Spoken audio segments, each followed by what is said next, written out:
கர்த்தருடைய பரிசுத்த நாமம் மகிமைப்படுவதாக. நோ மோர் எக்ஸ்கியூசஸ் என்கிறதான தலைப்பில சில காரியங்களை இன்றைக்கு நாம் தியானிக்க போகிறோம். எக்ஸ்கியூசஸ், சாக்கு போக்குகள். நாம் பல நேரங்களில பலவிதமான காரியங்களை, சாக்கு போக்குகளை நாம் சொல்லுகிறோம். ஏன் இன்று ஆராதனைக்கு வரவில்லை என்று சொன்னால் அதற்கு பல காரண காரியங்களை சொல்லுகிறோம்.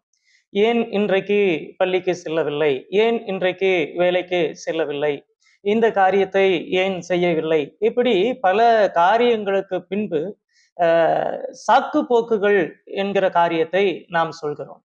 நம்முடைய அன்றாட வாழ்வில் நாம் பல சாக்கு போக்குகளை சொல்வதை போல தேவன் நம்மிடத்தில் எதிர்பார்க்கக்கூடிய பல காரியங்களிலும் நாம் சாக்கு போக்குகளை சொல்கிறோம். தேவனுடைய காரியங்களில், தேவனுக்கு அடுத்த காரியங்களில் நாம் சாக்கு போக்குகளை சொல்லும் பொழுது நம்மையும் அறியாமல் நம்முடைய வாழ்வில் இருக்கக்கூடியதான தேவ திட்டங்கள் நிறைவேறாமல் போவதற்கு நாமே காரணமாய் அமைகிறோம். நாம் எந்த நிலையில் இருக்க வேண்டும் என்று சொல்லி தேவன் விரும்புகிறாரோ அந்த நிலைக்கு நம்மை செல்ல விடாமல் தடுப்பது நம்முடைய வாழ்வில் இருக்கக்கூடியதான சாக்கு போக்குகள். இதை குறித்து ஒரு சில காரியங்களை வேத வாக்கியங்களுடைய அடிப்படையில உங்களுக்கு நான் கற்றுக் கொடுக்க விரும்புகிறேன். யாத்ராகமத்தின் 3, 4 அதிகாரங்களில மோசே தேவனுடைய அழைப்பை பெற்ற பொழுது அவர் சில சாக்கு போக்குகளை சொல்லுகிறதை பார்க்கிறோம். முதலாவது காரியம் 3 அதிகாரம் 11 தேவன் அழைத்த பொழுது மோசே சொன்னதான ஒரு காரியம், நான் ஏமாத்திரம். மோசே அந்த இடத்துல சொல்லுகிறதான காரியம் என்னவென்று சொன்னால், ஆண்டவரே நான் ஏமாத்திரம். சோ இந்த இடத்துல மோசே சொல்ற தன்னை குறித்து ஒரு சந்தேகம், தன்னால் இதை செய்யக்கூடுமா, இந்த தேவனுடைய திட்டத்தை செய்வதற்கு நான் எம்மாத்திரம், எகிப்தில் இருக்கக்கூடியதான இஸ்ரவேல் ஜனங்களை சந்திக்க தேவனால் அனுப்பப்படுவதற்கு நான் எம்மாத்திரம்.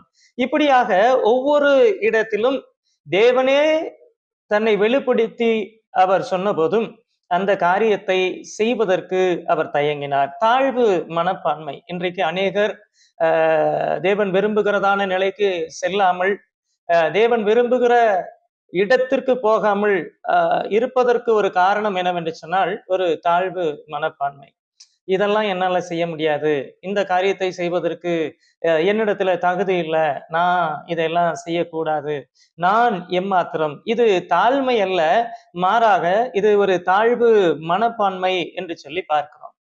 ராஜாவுக்கு முன்பாக போய் நிற்பதற்கு பயம், பார்வோனுக்கு முன்பாக போய் நிற்பதற்கு பயம், மனிதர்களுக்கு முன்பாக போய் நிற்பதற்கு பயம், மனிதர்களுக்கு முன்பாக போய் நின்று தேவனுடைய காரியங்களை பேசுவதற்கு பயம். சோ இந்த தாழ்வு மனப்பான்மை தேவன் விரும்புகிற இடத்திற்கு அவரை கொண்டு செல்லாமல் தடுத்தது என்று சொல்லி பார்க்கிறோம். நாம் எல்லாரும் இப்போது ஒரு இடத்துல இருக்கிறோம். இப்போது இருக்கக்கூடியதான நிலையிலிருந்து தேவன் விரும்பக்கூடியதான நிலைக்கு நாம் செல்வதற்கு நம்முடைய வாழ்விலிருந்து இந்த சாக்கு போக்குகளை அகற்ற வேண்டும். முதல் காரியம், எதுவாக இருந்தாலும் சரி செய்வதற்கு ஒரு தைரியத்தையும் துணிவையும் தேவன் என்ன செய்யணும், தரணும். இது என்னால முடியாது, நான் ஏமாத்துறோம் என்கிறதான காரியத்தை நம்முடைய வாழ்விலிருந்து நாம் அகற்றும் போது தேவன் விரும்புகிற காரியத்தை செய்கிறவர்களாக நாம் மாறுவோம். இரண்டாவது காரியம் 4 அதிகாரம் 1 அவர் சொல்லுகிறார், அந்த ஜனங்கள் என்னை நம்பார்கள். காரியத்துல தன்னை பற்றியதான ஒரு தாழ்வு மனப்பான்மையை வெளிப்படுத்தினதான மோசே இப்பொழுது சொல்லுகிறார், இல்ல அவர்கள் என்னை நம்பார்கள். ஜனங்களை குறித்ததான பயம், மற்றவர்களுடைய கருத்துக்களை குறித்ததான பயம், மற்றவர்களுடைய விமர்சனங்களை குறித்ததான பயம்.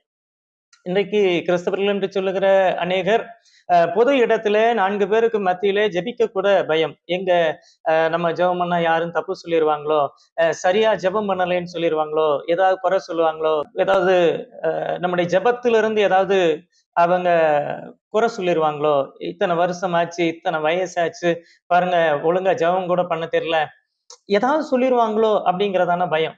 இதனுடைய வெளிப்பாடு 4 பேருக்கு முன்பாக ஆண்டவரை குறித்து சாட்சி சொல்ல முடியல. 4 பேருக்கு முன்னாடி ஜெபம் பண்ண முடியல. கிறிஸ்தவ குடும்பங்களிலே பிறந்து, கிறிஸ்தவ குடும்பங்களிலே வளர்ந்த அநேகருக்கு ஒரு பொது இடத்தில, திருச்சபையில சில மக்கள் கூடி வரக்கூடியதான இடங்களிலே ஜெபம் பண்ண முடியல. பாருங்க, அ ப அவரு என்ன சொல்றாருன்னா, அவர்கள் என்னை நம்பார்கள். ஜனங்கள் என்னை ஏற்றுக்கொள்ள மாட்டார்கள். நான் போய் அந்த இடத்துல நிக்க முடியாது. பார்வோனுக்கு முன்னாடி நிக்க முடியாது. ஜனங்களுக்கு முன்பாக நிற்க முடியாது. ஆண்டவர் தெளிவா பல அடையாளங்கள காண்பிக்கிறார். ஆனா, அந்த அடையாளங்களை பற்றியும், தேவனை பற்றியும், தேவன் தனக்கு சந்தித்த விதத்தை பற்றியும், அந்த சாட்சிகளை தேவ ஜனங்களுக்கு முன்பாக போய் நின்று சொல்வதற்கு பயம். அவர்கள் என்னை நம்பார்கள். மற்றவர்களை குறித்ததான பயம் இன்றைக்கு நம்முடைய வாழ்வில் அநேக காரியங்களை தடை செய்து கொண்டு இருக்கிறதை பார்க்கிறோம். பக்கத்துல 4 பேர் நின்னுட்டா, இன்னைக்கு ஆராதிக்க முடியறதில்ல, சத்தம் போட்டு ஆராதனை செய்ய முடியல, சத்தம் போட்டு ஜெபம் பண்ண முடியல, கரங்களை உயர்த்தி ஆராதிக்க முடியல. நம்முடைய வாழ்வில் தேவன் நினைத்திருக்கிற, நிர்ணயித்திருக்கிற அந்த இடத்திற்கு நம்ம போகணும் அப்படின்னா, சாக்கு போக்குகளை நம்முடைய வாழ்வில் இருந்து நாம் அகற்ற வேண்டியது அவசியம். 3வது காரியம் 4ஆம் அதிகாரம் 10ஆம் வசனத்துல, மற்றவர்களோடு கூட ஒப்பிடும் பொழுது நான் அவ்வளவு திறமையாக, அவ்வளவு சாதுரிய ஞானம் உள்ளவனாக, அவ்வளவு தூரம் நான் நல்லா பேசிக்க மாட்டேன். நான் திக்குவாயும் மந்த நாவும் உள்ளவன் அப்படின்னு என்ன செய்யறாருன்னா சொல்ற. தன்னுடைய பேசும் திறனை பற்றி என்ன செய்யறாருன்னா, அவர் கவலைப்படுகிறார், அதை குறை சொல்லுகிறார், அதை ஒரு சாக்கு போக்காக சொல்லுகிறார். தேவன் ஒரு காரியத்திற்கு நம்மை அழைத்தார் என்று சொல்லி சொன்னால், அங்கே நம்முடைய திறன் என்பது முக்கியமல்ல, அழைப்பு என்பதே முக்கியமானது. அழைத்த தேவன் பயன்படுத்துவார். அழைத்த தேவன் நமக்கு தேவையான திறமைகளை, தாளந்துகளை, வரங்களை, வல்லமைகளை, எல்லா காரியங்களையும் என்ன செய்வார்னா தருவார். கர்த்தர் ஒரு காரியத்தை சொல்றாரா, அதை நம்ம செய்யறதுக்கு தயாரா இருக்கணும். ஒரு நபருக்கு போய் சுவிசேஷத்தை அறிவின்னு சொன்னா, இன்னைக்கு நம்மளால சுவிசேஷம் சொல்ல முடியல. நம்ம சொல்றோம், இல்ல ஆண்டவரே, எனக்கு அவ்வளவு சொல்லிக்க தெரியாது, எனக்கு சுவிசேஷம் அறிவிக்க தெரியாது, எனக்கு இதெல்லாம் மற்ற நபர்களிடத்துல போய் பேச தெரியாது. இப்படி அநேக காரியங்களை நம்ம என்ன செய்யறோம்னா சொல்றோம். அப்படி அல்ல. எந்த இடமாக இருந்தாலும் தேவன் சொல்லுகிற காரியத்தை நாம் செய்ய முற்படும்போது அதற்கு தேவையான கிருபைகளை, பலனை தேவன் தருவார். 4வது காரியம் மோசே சொல்லும் பொழுது சொல்லுகிறார், ஆண்டவரே, நீர் அனுப்ப சித்தமாயிருக்கிற வேறு யாரை ஆகிலும் அனுப்பும் அப்படின்னு சொல்லி சொன்னார். பாருங்க, பொறுப்பை தட்டி கழிப்பது, சாக்கு போக்குகளை சொல்லுவது என்பதை கடந்து இப்ப மோசே என்ன செய்யறாருன்னா சொல்றாரு, எவ்விதத்தில் ஆகிலும் அந்த பொறுப்பை நான் ஏற்றுக்கொள்ள தயாராக இல்லை. நீர் அனுப்ப சித்தமாயிருக்கிற வேறு யாருக்காகிலும், வேறு யாரை ஆகிலும் அனுப்பும். இது எங்க கொண்டு போய் நம்மள நிறுத்துது அப்படின்னு சொல்லி சொன்னா, ஒரு கட்டத்துல நம்முடைய ஸ்தானத்தை நாம் விட்டுக் கொடுக்கிறோம். நம்மேல் தேவன் வைத்த பொறுப்பை நாம் விட்டுக் கொடுக்கிறோம். நம்மேல் தேவன் வைத்த அழைப்பை நாம் விட்டுக் கொடுக்கிறோம். நம்மேல் தேவன் வைத்த உத்தரவாதத்தை நாம் விட்டுக் கொடுக்கிறோம். நம்முடைய ஸ்தானத்தை, நம்மை கொண்டு தேவன் செய்ய வேண்டும் என்று நினைத்த திட்டத்தை நாம் உதறி தள்ளி அந்த பொறுப்பிலிருந்து நாம் விடுபட விரும்புகிறோம். கர்த்தர் இது போன்ற சாக்கு போக்குகளுக்கு நம்மை தூரமாக்குவாராக. பாருங்க, வனாந்தரத்துல ஆடுகளையும் மேய்த்து கொண்டிருந்த அந்த மோசே, அவருடைய வாழ்க்கையில பல ஆண்டுகளா அதுதான் இருந்துச்சு. 40 ஆண்டுகள் மீதியான் தேசத்தினுடைய வனாந்தரத்துல ஆடுகளை மேய்த்து கொண்டிருந்தார்.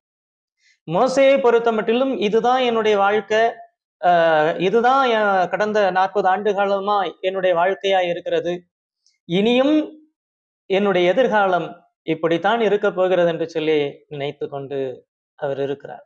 ஆனால் தரிசனம், எரிகிற முட்செடியில தரிசனமான கர்த்தர் சொல்லுகிறதான காரியம் என்னவென்று சொன்னால்,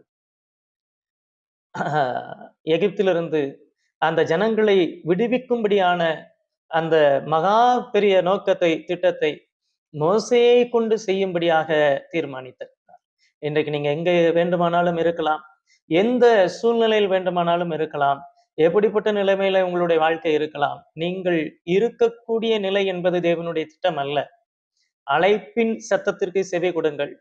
அழைத்த தேவனுக்கு கீழ்ப்படிய உங்களை ஒப்பு கொடுங்கள். சாக்கு போக்குகள் சொல்லுவதை விட்டு ஆண்டவர் சொல்லுகிற காரியத்திற்கு உங்களை கீழ்ப்படுத்திக் கொள்ள நீங்கள் விட்டு கொடுக்கும் போது தேவன் விரும்புகிற வண்ணமாய் நல்ல தலைவர்களாய் அநேகரை ஆண்டவருக்கு உட்படுத்துகிற, ஆத்துமாக்களை ஆதாயப்படுத்துகிற, அநேகரை தேவனுடைய ராஜ்யத்திற்கு நேராக நடத்துகிற கருவிகளாக, பாத்திரங்களாக தேவன் உங்களை பயன்படுத்த அவர் போதுமானவர். சாக்கு போக்குகளை நம்முடைய வாழ்விலிருந்து அகற்றுவோம்.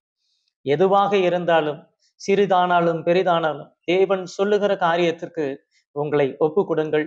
தேவன் நிச்சயமாய் உங்கள் வாழ்வை மாற்றுவார்.